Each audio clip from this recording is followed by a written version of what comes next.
Awakening the Ancient. Captain Maya Chen stared at the alien ruin through the shuttle viewport, feeling that familiar tingle of discovery despite the circumstances. The massive structure jutted from the surface of Proxima like an ancient tooth. Dark, weathered, and impossibly old. What made it remarkable wasn't its size but its origin. According to every scan, every test, and every bit of evidence they'd collected over the past week, it was human-made, which was impossible. Humans had only achieved interstellar travel 3 centuries ago. Final approach, Captain, announced pilot Riza over the comms. Structural integrity looks stable despite the seismic activity. Landing zone is clear. Maya nodded, though no one could see her from the shuttle's cockpit. Understood. Let's not overstay our welcome. The Federation gave us 48 hours before they quarantined this entire region. 6 days ago, a mining operation had uncovered the structure after a particularly violent earthquake. Initial reports suggested alien technology, which brought the usual corporate vultures swarming. But when the first xenotech specialists arrived, they found something far more disturbing: human writing, human design principles, and human DNA locks on a structure that, according to preliminary dating, was at least 50,000 years old. That's when they called Maya. Once the most respected xenoarchaeologist in the Federation, Maya Chen had fallen from grace 5 years ago after publishing her controversial lost colony theory. She'd suggested that humans might have achieved interstellar travel long before recorded history, perhaps even becoming a major galactic power before some cataclysm forced them back to Earth. The academic community had eviscerated her. Now she worked freelance jobs on the fringe, chasing rumors of ancient human artifacts that never panned out. Until now. The shuttle touched down with a gentle thud. Maya secured her helmet and checked her equipment one final time. Her small team consisted of Dr. Elias Okafor, an astrobiologist who still believed in her theories, and security specialist Lena Novak, who believed in credits and little else. Remember, Maya said as the airlock cycled, we're here to document and analyze only. No tampering with anything that looks like controls or interfaces. Lena snorted. Don't need to remind me. Last alien tech I touched fried my nerve implants for a week. Except this isn't alien tech, Elias countered, excitement barely contained in his voice. That's the whole point. They stepped onto the surface of Proxima, the closest exoplanet to Earth's solar system. The structure loomed before them, its entrance a perfect arch that seemed to absorb light rather than reflect it. The material wasn't metal or stone, but something in between, smooth, dark, and inscribed with geometric patterns that almost seemed to shift when viewed from different angles. Those patterns, Maya breathed, approaching the entrance. Their mathematical sequences, prime numbers, Fibonacci series, quantum state equations, all written in Proto-Sumerian script. Lena raised an eyebrow inside her helmet. How convenient that ancient humans used the same language as Mesopotamians. Or maybe, Elias suggested, the Sumerians inherited fragments of this language from whatever civilization built this. Maya ran her gloved hand over the inscriptions, feeling an unexpected warmth. As her fingers traced a particular symbol, the entire arch illuminated with a soft blue light, and the ground trembled slightly. Motion sensors, Lena suggested, weapon half-raised. Recognition protocols, Maya corrected. It's responding to human touch. She pressed her palm firmly against the central glyph, and the surface beneath her hand rippled like water. A voice emanated from the structure itself, speaking perfect English with an accent Maya couldn't place. Genetic profile confirmed. Human lineage detected. Welcome, inheritor. The solid wall beneath Maya's palm dissolved, revealing a corridor bathed in the same soft blue light. The 3 humans exchanged glances. Did ancient humans have molecular reconfiguration technology? Elias whispered. Apparently they did, Maya responded, unable to keep the vindication from her voice. She took a step forward, then paused as her comm unit crackled. Captain Chen, came Reese's urgent voice from the shuttle. "We've got company. 3 vessels just dropped out of FTL at the edge of the system. Configuration matches Tahir-Ket warships." Maya felt a chill run through her. The Tahir-Ket were renowned as the galaxy's premier archaeological thieves and technology brokers. More concerning, they were also one of the few species that consistently displayed hostility toward humans, often referring to them as the Forgotten Plague. "How long until they reach us?" Maya asked. 20 minutes, maybe less. They're moving fast. Keep monitoring. Alert us if they make any aggressive moves." She turned to her team. "We need to hurry." The interior of the structure was a marvel of engineering. Corridors that seemed to reconfigure as they walked, chambers filled with dormant machinery, unlike anything in modern human technology. Most striking were the walls themselves, covered in historical records, visual displays showing Earth cities far more advanced than any ancient civilization should have been, alongside images of human ships traveling between stars. "It's all true," Elias whispered, recording everything with his scanner. "Humans weren't just spacefaring. We had an interstellar empire." "Not an empire," Maya corrected, studying the images carefully. "A confederation. Look at these images, humans working alongside other species. This was a peaceful expansion." Lena, who had been unusually quiet, suddenly called from an adjacent chamber. "You both need to see this." Now, they found her standing before a massive holographic display showing a star map of the galaxy. Thousands of points glowed blue, concentrated primarily in the Orion arm. "Human worlds," Maya breathed.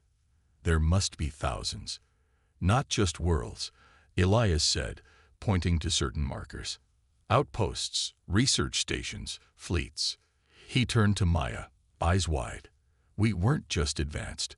We were a major power in the galaxy." The structure suddenly trembled, and the lights flickered momentarily. "Proximity alert," announced the same voice that had greeted them. "Tahir-Ket vessels entering atmosphere. Defense protocols initiating." "Defense protocols," Lena repeated. "This ruin has active defenses." As if in answer, a new chamber opened before them, revealing what was unmistakably a command center. In its center stood a singular chair, surrounded by dormant control interfaces. "Inheritor presence detected," the voice announced. "Guardian activation requires authorized command interface. Please proceed to synchronization." Maya approached the chair cautiously. "What is a Guardian?" The holographic display changed, showing a massive vessel emerging from within the planetoid they stood on. The structure they had entered was merely the tip of something much larger, a ship or station of immense proportions. "This facility is Guardian Outpost Epsilon 17, responsible for monitoring the Centauri systems. It is one of 47 Guardian installations established to protect human interests following the Great Betrayal." "Great Betrayal?" Elias asked. Before the voice could answer, the entire structure shook violently. "Alert. Tahir-Ket forces have deployed mining charges on the surface. Structural integrity at risk. Defensive systems offline without command authorization." Maya made a decision. "How do I authorize command functions?" "Neural synchronization required. The process is irreversible and will transfer Guardian protocols to your biological neural network." Another explosion rocked the structure. "Captain," came Reese's panicked voice. "They're trying to blast their way in. Whatever they want, they're willing to destroy it rather than let you have it." Lena checked her weapon. "We need to get back to the shuttle." "No," Maya said firmly. "This is everything I've worked for. Proof that my theories were correct. More than that, it's humanity's lost history." She approached the command chair. "I'm initiating synchronization." "Maya." "No." Elias protested. "We don't know what that means." But she had already seated herself. The chair reconfigured around her body, and interfaces sprang to life. "Neural synchronization initiating," announced the voice. "Warning, this process will awaken dormant genetic sequences and alter cognitive functions to accommodate Guardian protocols." What does that mean? Lena demanded, but Maya was already convulsing in the chair, her eyes rolled back. Maya's consciousness expanded beyond her body.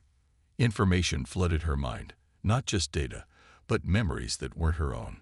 She saw Earth as it once was, a gleaming center of technology and culture. She saw humans traveling between stars, building, discovering, growing.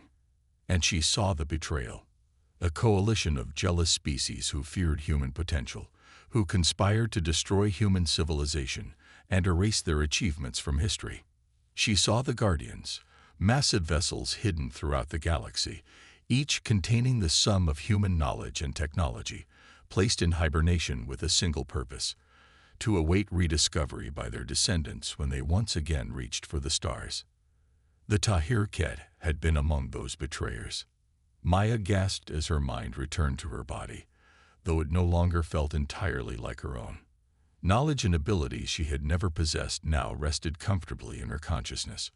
"Neural synchronization complete," she said, but the voice was not entirely hers. Guardian Epsilon 17 awakened. The entire structure hummed with power. Outside, the ground began to shift as ancient engines awakened. "Captain." Elias approached cautiously. "Are you? Maya looked at him with eyes that now glowed with the same soft blue light as the facility around them. "I am still Maya Chen," she said. "But I am also the guardian of Epsilon 17, and I remember everything." Her face hardened, including what the Tahir-Ket did to us. The walls around them became transparent, revealing the massive ship they were within as it began to rise from its 50,000-year slumber, shedding earth and rock like a butterfly emerging from a cocoon. Above them, the 3 Tahir-Ket vessels hovered, weapons charged. "They're targeting us," Lena reported, reading her tactical display. Maya, or the entity that had once been solely Maya, smiled coldly. "Let them try." With a thought, she activated the Guardian's defensive systems. Fields of energy surrounded the awakening vessel, absorbing the Tahir-Ket's first salvo without effort. "They've forgotten what humans are capable of," Maya said, ancient knowledge flowing through her mind. "The galaxy erased us from history because they feared us." Her eyes glowed brighter. "Perhaps it's time to remind them why." Reclamation. The Guardian vessel rose majestically into Proxima of his atmosphere, shedding millennia of dust and rock. Its hull gleamed with an iridescent black material that seemed to both absorb and reflect light simultaneously. Geometric patterns pulsed with blue energy across its surface, resembling the circuitry of some impossibly advanced computer. Inside the command center, Maya Chen, now something more than human, directed the vessel with mere thoughts. The neural synchronization had changed her fundamentally. Ancient knowledge cascaded through her consciousness, filling gaps in human history she hadn't known existed. "The Tahir-Ket vessels are retreating to a safe distance," Lena reported, eyes flicking between Maya and the tactical displays that now surrounded them. "They're maintaining weapons lock but haven't fired again."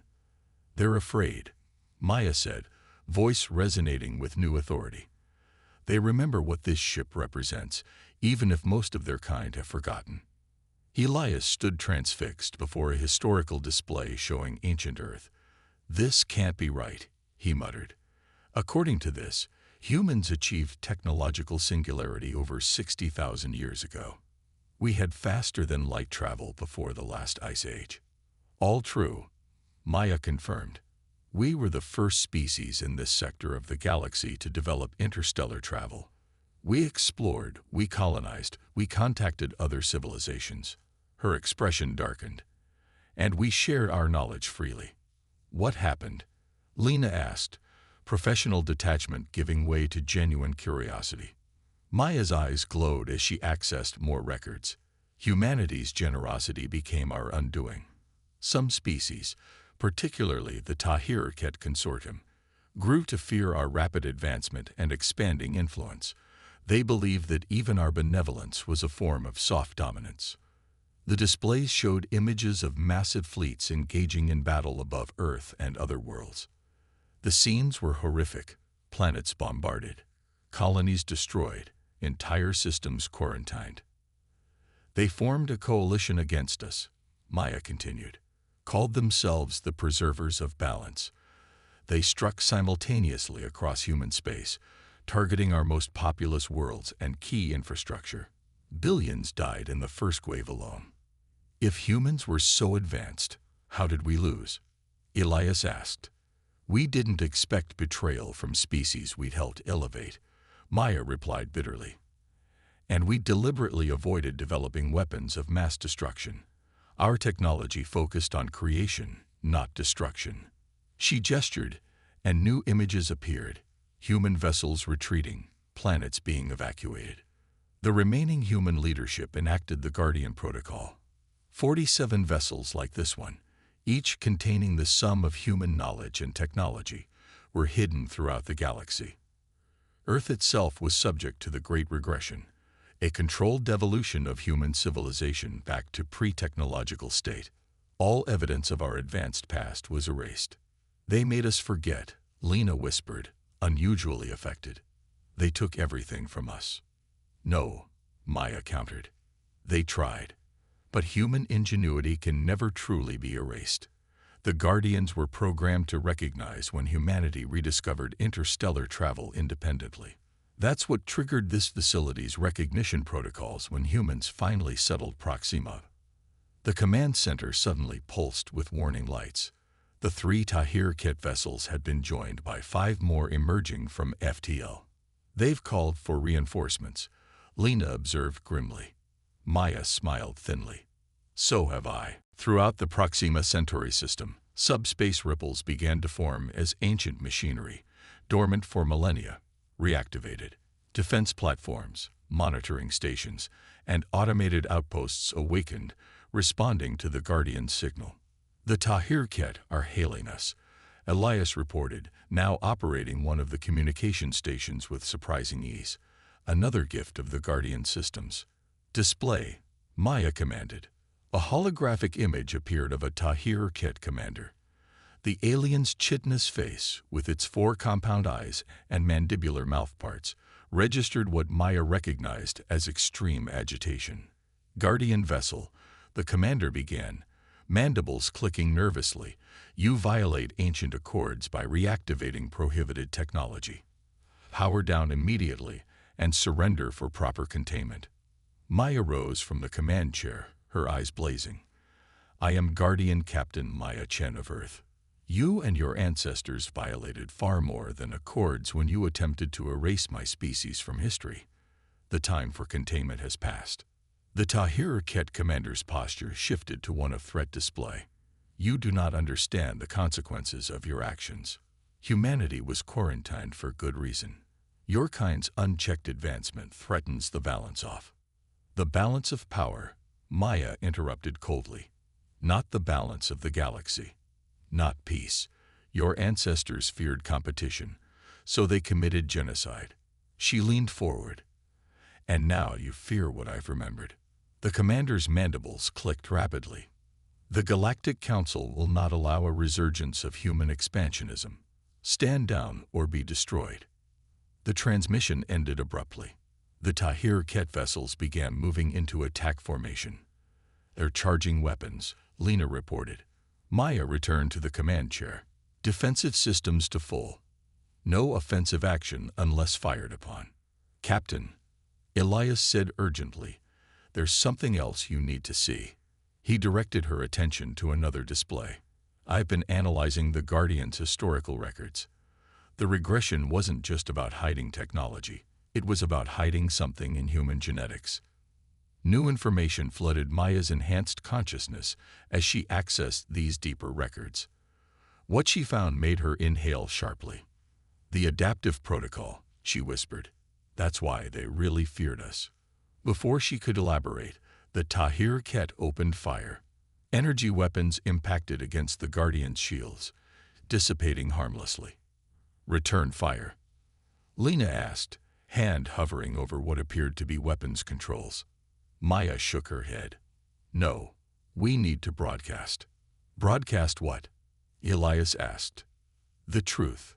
Maya interfaced directly with the Guardian systems, to every human settlement and vessel in range. Throughout human space, from Earth to the farthest colonies, communication systems suddenly activated. Displays showed Maya standing in the command center of the ancient vessel, her eyes glowing with inherited knowledge and power. "People of Earth and her colonies," she began, her voice reaching billions. "My name is Maya Chen. What I'm about to tell you has been hidden from humanity for over 50,000 years."